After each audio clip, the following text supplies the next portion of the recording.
Sinubukang harangin ng China Coast Guard ang ginawang medical evacuation ng PCG para sa isang sundalong Pinoy sa Ayungin Shoal noong May 19. May sakit kasi ang naturang sundalo na nagbabantay sa nakasadsad na BRP Sierra Madre.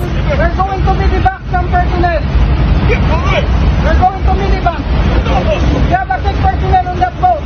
Nalagpasan niya ng PCG pero nakipagpatintero pa sila sa iba pang barko at speedboat ng China hanggang sa nakalapit ang PCG sa rubber boat kung nasaan ang may sakit na sundalo. Pero habang nililikas siya, binanggapan ng Chinese rubber boat ang speedboat ng PCG. Sa kabila niyan, nadala ang sundalo sa ospital sa Palawan. Ang ginawang yan ng China, tinawag ng Philippine Coast Guard na barbaric at hindi makatao. It just goes to show na wala talaga silang pakialam in whatever, whether it's a humanitarian mission or a blatant violation of international law.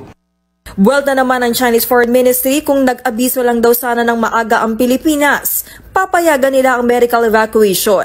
Pero hindi raw dapat natin ito gawing excuse para makapaghatid ng mga construction material para umano permanente nating okupahin ang Ayungin Shoal.